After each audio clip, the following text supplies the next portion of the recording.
کوئی بات نہیں دے شاہ عبد العزیز محدث دہلوی ان کے پاس ایک انسان گیا نوجوان، آنکھوں میں آنسو ہے، روتا ہوا پہنچا، پہنچنے کے بعد کہا حضرت جناب کی مرید ہونا چاہتا ہوں. آپ نے فرمایا ہو جا.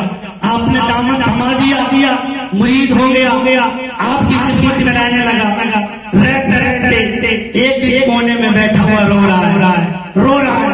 شاہ عبد العزیز نے بلانے کے بعد کہا بیٹا بات بتا کیوں رو رہا ہے، وجہ کیا ہے؟ اس نے کہا بابا میں بڑا دکھ کا مارا ہوا. کا دکھ کیا ہے؟ کہ میری بارات لوٹ کے آ رہی تھی، ڈولی میں بیٹھا ہوا تھا، میری بیوی بیٹھی ہوئی تھی، اچانک جنگلات آئے، چوروں نے بارات کو لوٹ لیا اور دلہن کو ساتھ لے گئے اور مجھے جنگل میں وہیں ڈال گئے. پتہ نہیں میرے دلہن کے ساتھ کیا معاملہ ہوا، کہاں لے جا کے پٹک دیا ہوگا، کہاں بیچ دیا ہوگا. کتنے دن ہو گئے، کافی مہینے گزر گئے، اس کو یاد کر کے روتا رہتا ہوں. شاہ عبد العزیز محدث دہلوی پیر ہو تو ایسا ہو، مرید ہو تو ایسا ہو.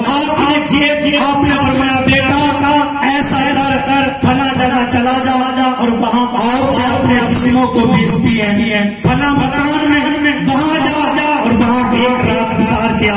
اگر ہمارا پیر ہم سے کہہ دے تو ہم فوراً کہیں گے یار یہ پیر بھی بڑا عجیب ہے، یہ شاید یہ بھی جاتا ہوگا ایسی جگہ جو مجھے بھیج رہا ہے. لیکن ہم جو دیکھتے ہیں وہ ظاہر کو دیکھتے ہیں اور اللہ کو ولی جو دیکھتا ہے وہ باطن کو دیکھتا ہے. جو وہ دیکھتا ہے وہ ہم نہیں دیکھ سکتے.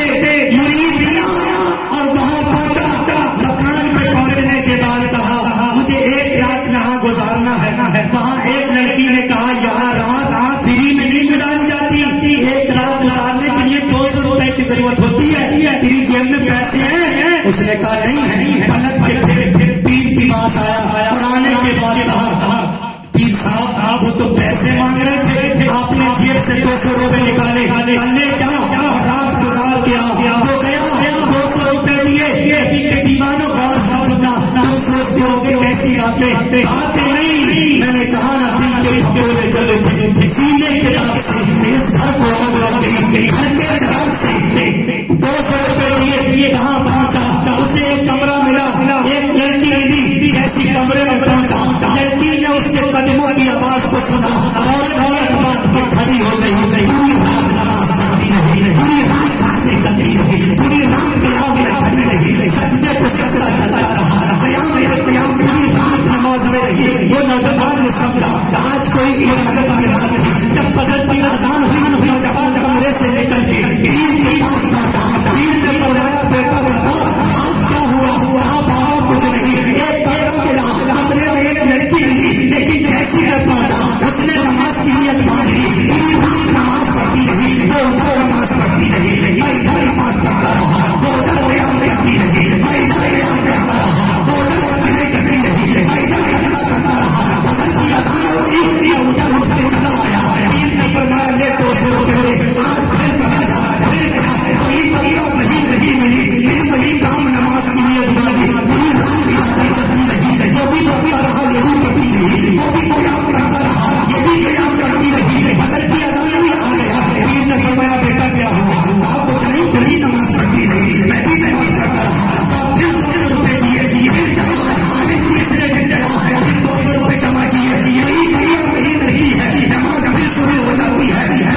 12 بجے اس عورت نے سلام پھیرا، اس بندے کو اس کا ہاتھ پکڑا، اس مرد نے ہاتھ پکڑا. جیسے اس عورت کو ہاتھ پکڑا وہ عورت چیخ جاتی ہے، چیخ پہ زمین پہ گر جاتی ہے، بے ہوش ہو جاتی ہے، ہوش کھو دیتی ہے. انسان گھبرا گیا، اس نے پانی کا پیالہ لیا، پانی اس کے منہ پہ چھڑکنے لگتا ہے. پردے کی حالت میں تھی وہ عورت، پانی چھڑکا، عورت ہوش میں آ گئی. نوجوان نے کہا گالیاں میں نے نہیں دی، برا میں نے نہیں کہا، اس تیرے ساتھ تکلیف والی بات میں نے نہیں کی، صرف میں نے بھی دیا. پھر تم چلائی کیوں؟ بے ہوش ہو گئی. اس عورت نے کہا اللہ کی قسم کھا کے کہہ رہی ہے آج تک کسی مرد نے تیرے جسم کو ہاتھ نہیں لگائی، آج تک کسی مرد نے تجھے تک نہیں کیا. اس نوجوان نے کہا ارے تو اتنی پارسا ہے، اتنی نیک عورت ہے، اتنی نمازی ہے، اتنی متقی پرہیزگار ہے، تو پھر اس زندگی میں آنے کی ضرورت کیا ہے؟ یہاں بیٹھنے کی ضرورت کیا ہے؟ یہاں پر پیسہ لینے کی ضرورت کیا ہے؟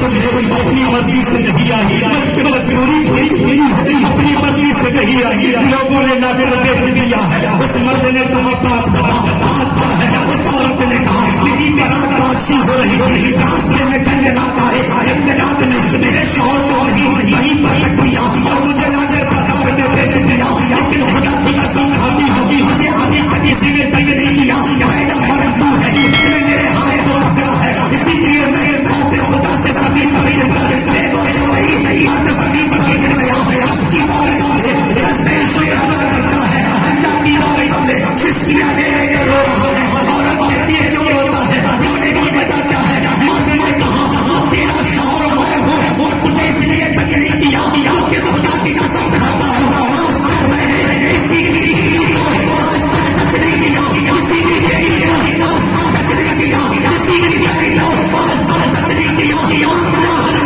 دوسروں کی بیٹیوں کی عزت کرو گے تمہاری بھتیجیاں محفوظ رہیں گے، دوسروں کی بہنوں کی عزت کرو گے تمہاری بہنیں محفوظ رہیں گی، دوسروں کی بیویوں کی عزت کرو گے تمہاری بیویوں کی عزت میں پائے۔ میری قوم کو سمجھ جاؤ، پلٹ کے اللہ کی بارگاہ میں توبہ کر لو، اپنے وقت میں نوجوانوں توبہ کرو۔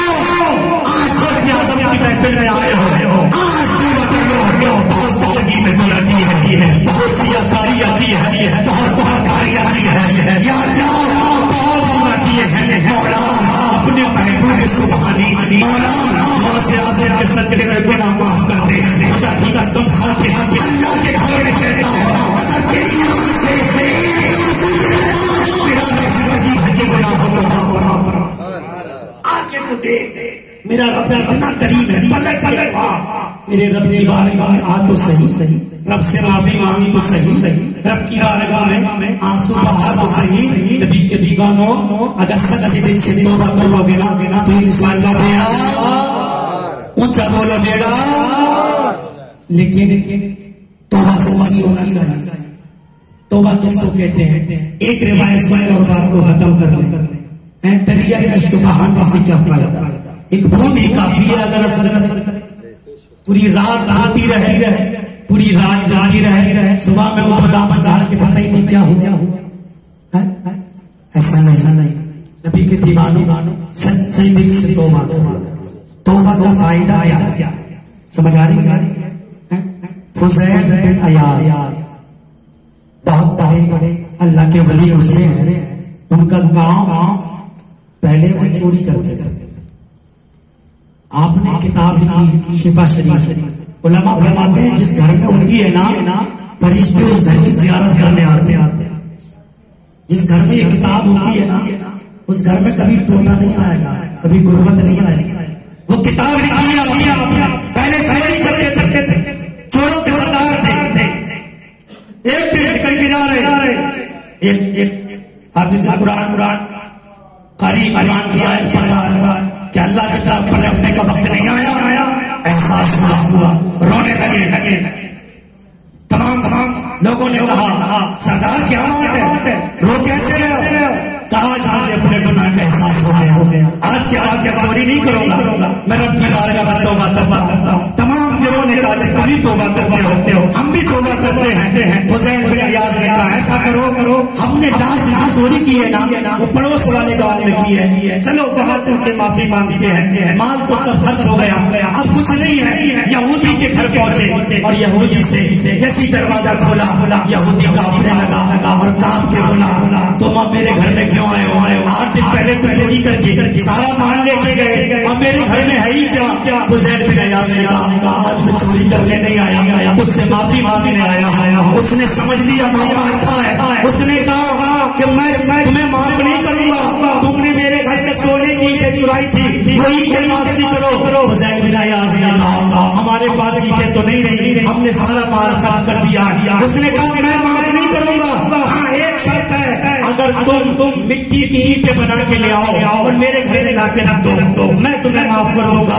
آپ نے فرمایا یہ تو بہت آسان کام ہے. جنگل میں گئے, جلدی جلدی سے مٹی کی اینٹیں بنائی. اینٹیں بنانے کے بعد انہیں سکھانے کے بعد کٹے میں بھرا, بھرنے کے بعد کاندھے پہ اٹھایا, اٹھانے کے بعد یہودی کے گھر میں لا کے پٹکنے کے بعد ایسی کٹا کھول کے جب زمین پہ اینٹیں پٹکی تو وہ اینٹیں مٹی کی نہیں, تمام اینٹیں سونے کی بن گئی. ہم تو مٹی کی اینٹیں لائے تھے, سونے کی اینٹیں کیسے بن گئی؟ یہودی نے بتایا, میں نے اپنی کتابوں میں پڑھا ہے, اللہ نے امت محمدیہ کو یہ پاور عطا فرمایا ہے. اگر وہ امت کا کوئی گنہگار سچے دل سے اللہ کی بارگاہ میں توبہ کرے گا اور توبہ کرنے کے بعد اگر وہ مٹی کو ہاتھ بنائے گا, اللہ اس کے ہاتھ کی برکت سے مٹی کو سونے میں تبدیل فرما دے گا. نبی کے دیوانوں نے تمہاری توبہ میں برکت عطا فرمائی ہے.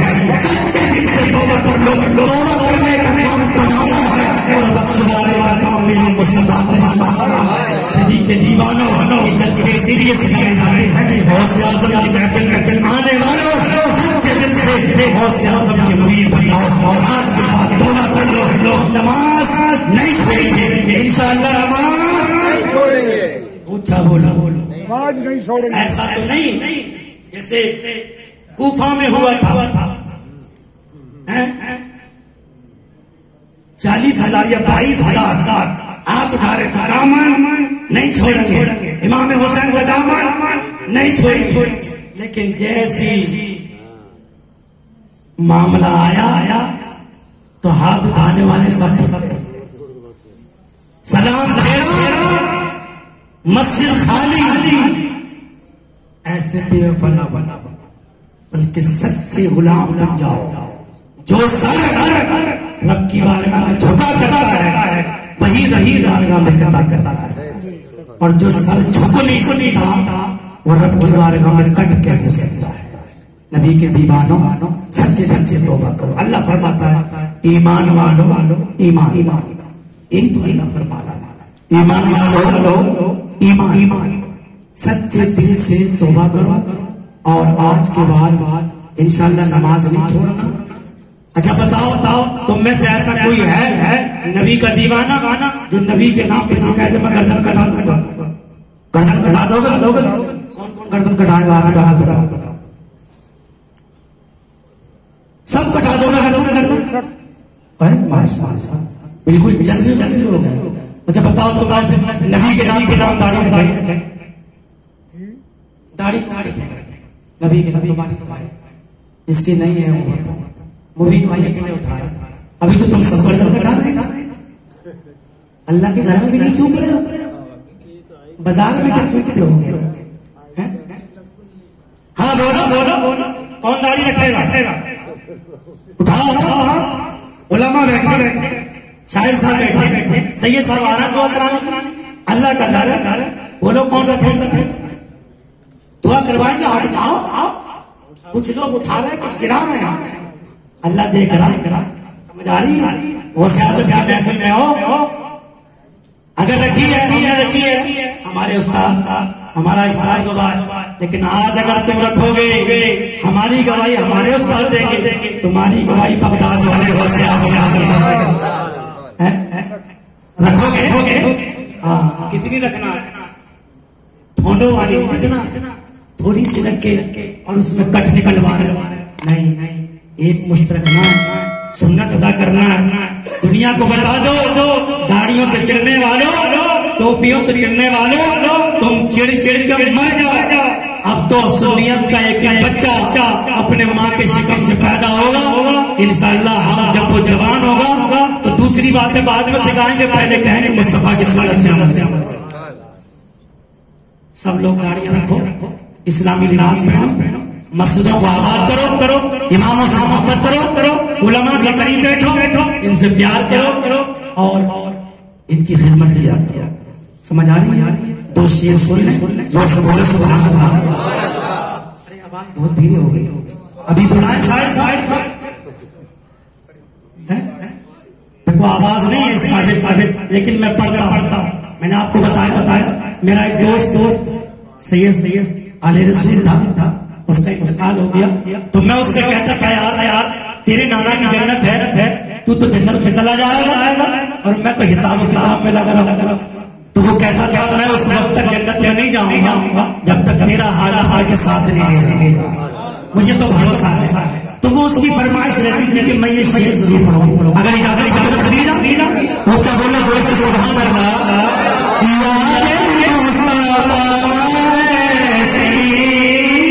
بس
اندھیری رات تھی چراغ لے کے چلے تیرے غلاموں کا نقش قدم ہے لائے خدا وہ کیا بہک سکے جو یہ سراغ لے کے چلے.